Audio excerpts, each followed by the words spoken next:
Call your friends, call your family, hell, get your dog and sip on some JJK pre-workout because the summer anime season is here. For the life of me, I cannot remember a season being this heavily stacked with continuations of popular anime and some hot new faces ready to make you feel as high as Gojo. If you missed out on introducing anime to haters with solo leveling, This is your last chance. so do whatever you need to do and let's get started. What I think is the most hyped anime of the season comes in the form of romance. Imagine telling me 2D girls are not superior.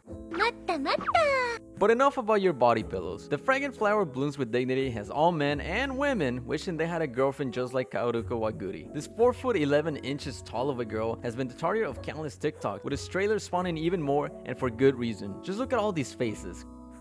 Come on. If there was an angel in anime, this might be as close as we get. Unfortunately for you, she set her Tinder height preference to 6 foot only. And with that, the scary looking giant with bleached hair is Rentaro, the male lead who works in his family's cake shop where they happen to meet for the first time. While he goes to an all-boys school known for its low grades and delinquents, Waguri goes to a wealthy, high-class girls-only school that detests them. Why the city even built the schools beside each other? Who knows? But what I do know is that the hype is more than deserved, and if you are not watching the show, you might just be gay, so feel free to enjoy the month. And from an angel, we move on to your favorite devil in Marin Kitagawa. My dress-up darling is back with season 2 and with more risque cosplays to capture your heart and make you forget it has been 3 whole years. If my memory serves me right, this season will focus more on the slice of life side of the manga rather than the romance, since Gojo is busy making cosplay after cosplay. It's time to fall in love again with your favorite cosplayer who isn't even real. But let's be honest, you can't even approach the ones at conventions. So just sit there, hug your Marin body pillow tight, and watch the show. And if you thought 3 years was long, how about almost 7? Hopefully you haven't been suffering from puberty syndrome. Sakuta and Peak are back in our screens ready to tackle another case of such syndrome. But this time we are in the university arc. Our boy has long grown from his previous self and is now more mature than ever. All you have to do to catch up to season 2 is watch 3 movies that I had no idea were out, but at least I know what I'll be watching this month. We got Mai, we got Shoko, we got Kaede, and all the rest of the classic crew alongside 4 new characters that will have a great life, except for this one. As a graduate with an international business degree, good luck finding a job in this economy. And it's time to go international with the latest, most amazing peak content season set in Hawaii of Rent a Girlfriend.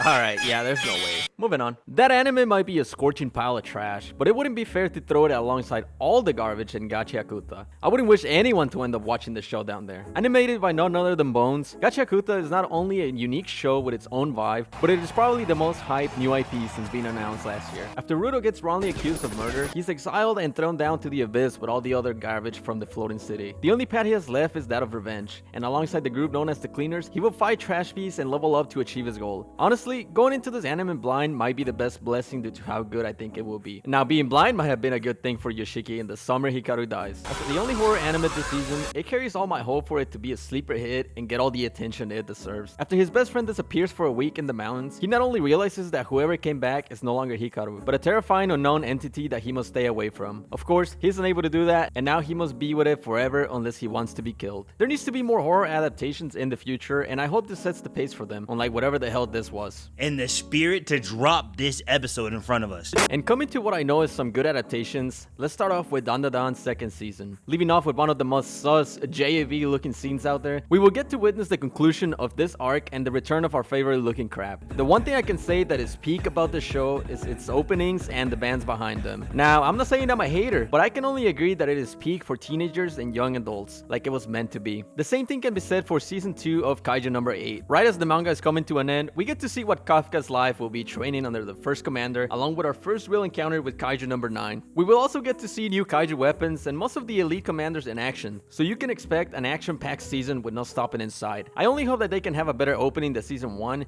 because what was that? Continuing the shonen trend, it's part 2 of Sakamoto Days. To say the least, I have not kept up with it, but it most likely will adapt the Dead Row Prisoners arc and JCC transfer exam, with the latter having our leads try to gain information about the enigmatic slur. Just as the last one, get ready for another action-packed show where I hope half of its fanbase stops complaining about every single frame in the anime.